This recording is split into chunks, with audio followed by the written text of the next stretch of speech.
नमस्कार, मैं हूं आपके साथ रश्मि पानी और आप देख रहे हैं लाइव इंडिया टीवी। आइए नजर डालते हैं इस वक्त की खास खबर। खुदी को कर इतना बुलंद कि खुदा पूछे बता तेरी रजा क्या है।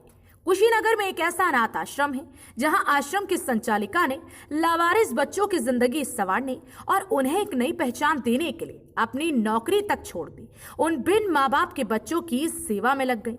आपको बता दें कि अनाथ आश्रम संचालिका की सोच और संकल्प यह रहा कि हम अपने जीवन में एक ऐसी चिन्ह कर्तव्य करूं कि हमारी रूह को शांति मिले और हमारा ईश्वर हमसे रजामंद हो।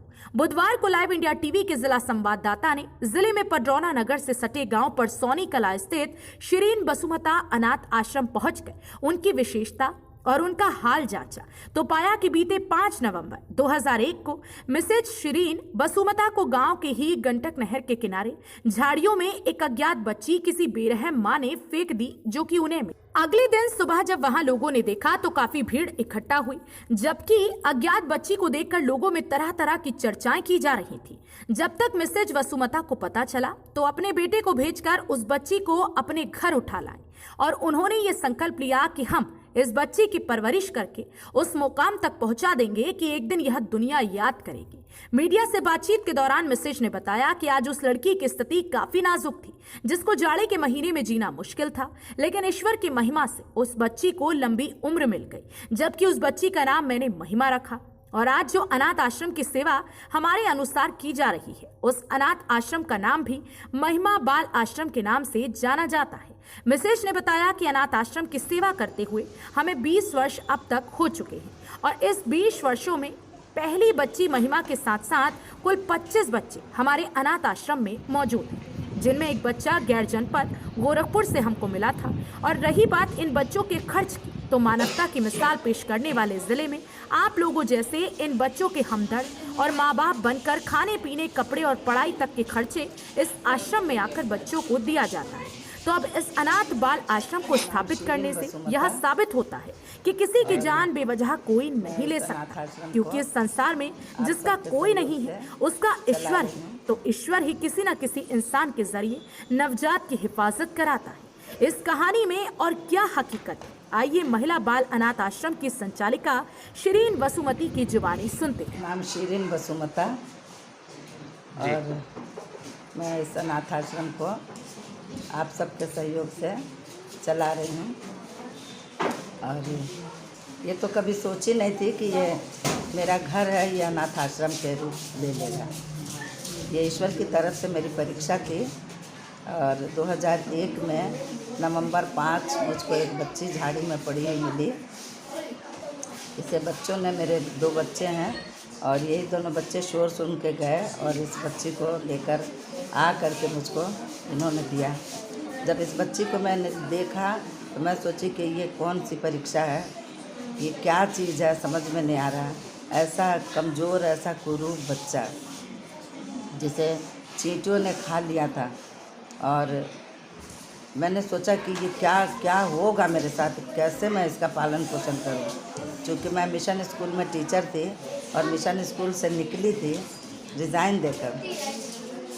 और मैंने सोचा कि मैं मिशन स्कूल के गेट के सामने मेरा आवास है और यहाँ मैं अपना विद्यालय चलाऊँगी तो, और ये बच्ची मर जाएगी तो लोग तो मुझ पर बहुत हंसेंगे। अच्छा, आपका संकल्प कब हुआ कि हम आश्रम चलाएंगे, अनाथ बच्चों की परवरिश करेंगे? आखिर ये सोच आपके अंदर कब आई, आपने कैसे किया?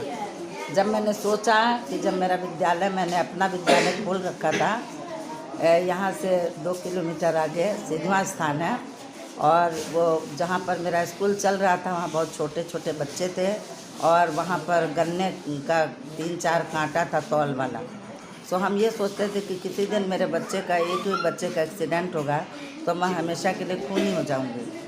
अच्छा। इसलिए मैंने ईश्वर से प्रार्थना किया कि हे प्रभु, आप हम पर दया करें कि यदि मैं आपकी इच्छा में हूँ तो नवंबर 5 मैं अपना विद्यालय अपने आवास पर मिशन गेट के सामने ही स्थापित करना चाह रही हूँ, ट्रांसफ़र करना चाह रही हूँ सिद्धवा स्थान से अपने दरवाजे पर। तो इसके लिए मैं चल पाऊँगी कि नहीं चल पाऊँगी, मैं ईश्वर से बहुत डरती हूँ।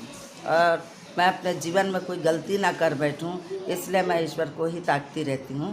और मैं ये प्रार्थना की कि यदि आपकी इच्छा है तो मुझको कोई ना कोई नवंबर 5 को कोई चिन्ह मिल जाए।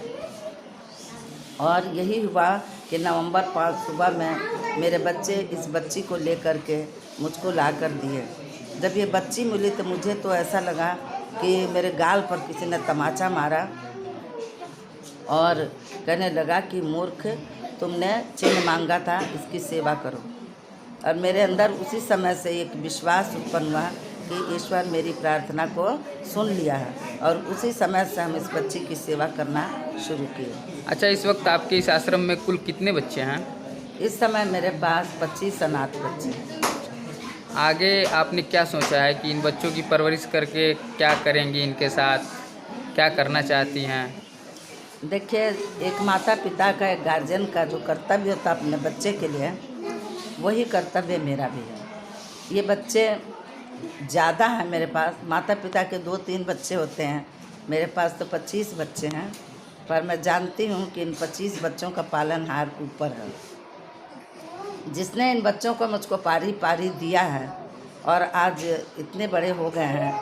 इनके दवाई में, इनके खाने में, इनके विद्यालय स्कूल एजुकेशन में किसी चीज़ की मुझको परेशानी नहीं है।